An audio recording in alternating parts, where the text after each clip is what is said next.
All of these summits have energized the movement to unify the Korean peninsula. It's a step-by-step process that'll take time. But what would a path toward unification based on the identity and destiny of the Korean peninsula look like? The Global Peace Foundation argues that if the Korean nation restores its identity that is based upon 홍익인간, roughly translated into English as to broadly benefit humanity, and achieves unification, Korea will be a leading country in the 21st century. A very real example of world peace. Coming up next, Hyun Jin, chairman of the Global Peace Foundation, talks to us about the path toward unification that he has in his mind and the preparations that are needed. The unification process should start by finding the Korean nation's identity that has been shaped by its unique historical tradition. The concept of 홍익인간 means to broadly benefit all people and devote to humanity. This is the founding idea of our nation. Those are the words of Hyun Jin, chairman of the Global Peace Foundation. Moon majored in history at Columbia University and graduated from Harvard Business School with an MBA. He also has a master's degree in science of religion. Moon has been working on a citizen-led unification movement on the Korean peninsula, bringing together 950 civic and social organizations.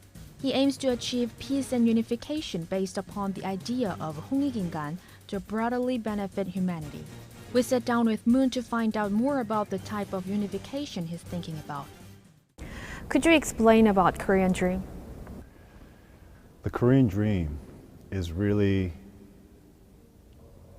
the idea of finding Korea's original identity. I believe that especially this is important at this time because we're here to celebrate the 100th centennial of the Samil movement, which really encapsulates the vision for a new ideal nation to be created on the Korean peninsula that our forefathers gave their lives for. I think this is really where the Korean people should really ask themselves, what was the vision that allowed them to motivate and animate themselves in such a way to give their lives for a new nation? And this is really where I believe the Korean dream ideal is so significant at this time. The Korean dream that I look to, inspired by that Samil movement, is really rooted in the 홍익인간 ideal, the ideal of living for the benefit of all mankind. I believe that when we ask ourselves, where does our identity begin? This is where our identity begins, and that's what the Korean dream encapsulates. At the International Forum on One Korea, which was held in December 2018, you said that the U.S. should abandon its narrow bilateral approach to denuclearization of the Korean peninsula and needs a comprehensive strategic framework with the ultimate goal of peaceful reunification. Then what should the South Korean government do? Do you mean that the Moon administration should announce a vision for a new united nation in order to overcome this crisis? I think so. And I think the Moon administration is already moving in that direction. If we think about if we reflect back onto the inter-Korean summits recently held by the Moon administration, they basically pronounced that the goal is eventually was that unification of the Korean peninsula. So I think that's already happening here in Korea. But as I mentioned in my book, The Korean Dream, I think I'm going to put a plug in for my book. It's The Korean Dream Vision for a United Korea. I make it very clear that eventually in the future, the issue of unification will face the Korean peninsula. But the question is not unification itself. But the question is, what type of unified nation will come about from unification? And I think this is something that the Korean people need to be seriously thinking about because the process for unification has already begun. I believe that the U.S., in their kind of blinder, narrow focus on denuclearization, is losing sight of the larger picture of unification, and that they need to take one step back, reassess their policy towards Korea, and recognize that unification is already on the table, that unification is already, the process has begun. And so they need to recalibrate. And I believe that if you look at the successes of U.S. policy, there's a lot of success, well, not that many successes, but there's some successes that have changed the world in which we live today. And those two successes comes from the end of World War II, where the U.S., when Europe was completely destroyed, developed a Marshall Plan in Europe, which was a huge investment for the American people. But it led to the peace in Europe and MacArthur's reconstruction of Japan, which was, once again, another huge investment, but which led to the creation of the current Japanese nation today that is a major contributor, not only to the global economy, but to the security in the world. This is the approach that the U.S. should take in terms of Korea. So if Korea is able to develop a unified nation, within that context, we can deal with the nuclear issues. If the two Koreas try to create a new united nation where freedom and human rights are respected based on their history and culture, do you think the international community will support this effort? Absolutely. The international community will support it. And this is something that I think Koreans need to really think about. Most of the free world that recognizes freedom and human rights as a fundamental right will applaud what this new nation will be. Now you think about all the wealthiest, most developed nations of the world. They are these free nations. You think about what they will do in terms of engagement with this new nation. Do you think they would want to invest in this new nation? Maybe? I can just tell you right now, living in America, that if there was to be a new unified nation that upholds the values and the ideals that America cherishes and champions around the world, you're gonna see a lot of the top investment banks and the corporations wanting to invest here because they know that their investments are protected and that what they cherish in terms of values will be something that will be championed in the most dynamic region in Asia. So Korea will be like a magnet for huge foreign investment.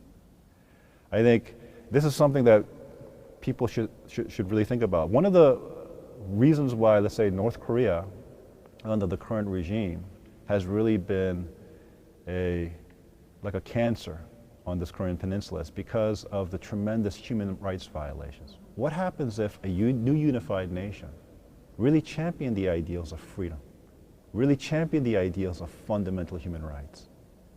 This will be a magnet not only for economic direct foreign investment, it'll be a magnet in Asia for people who seek freedom and who seek, a nation that recognizes fundamental human rights. If you think about American history, the reason why America attracted all the best people from the world was because of those ideas. It was because of freedom. It was because of human rights. What will happen in this most dynamic region in the world today, Northeast Asia, if there's a nation that represents those ideals? That is an ancient civilization that has a history that goes 5,000 years back, that experienced the tragedies of colonialism, that experienced the travesty of the Cold War. There are so many people around the world that's going to relate with Korea and would want to come here. I'm talking about the smartest, the brightest, the richest. They would all want to come here. So Korea will benefit on so many different levels. And that's one of the reasons why I want the Korean people to dream.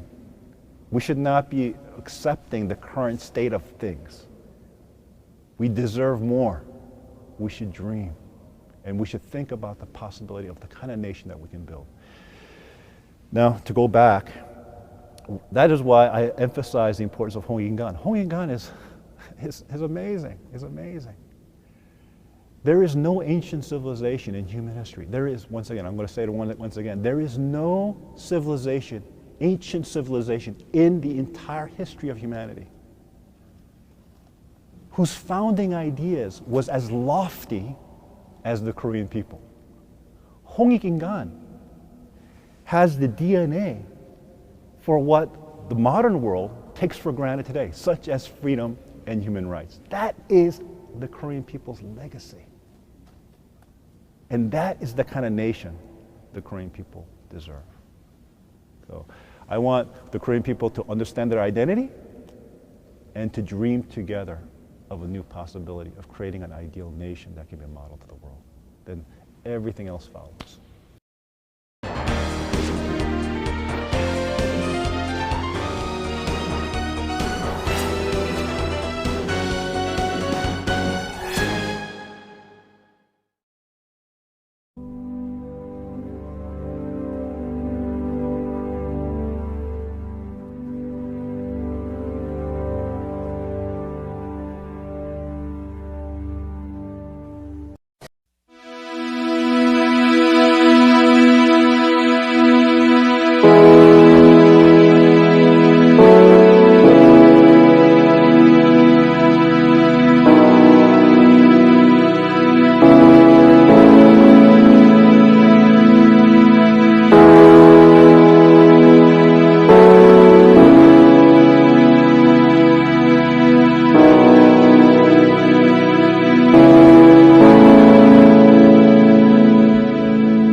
사생결단 전로부터 실천무해지기를 비나이다.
생결단, 전로부터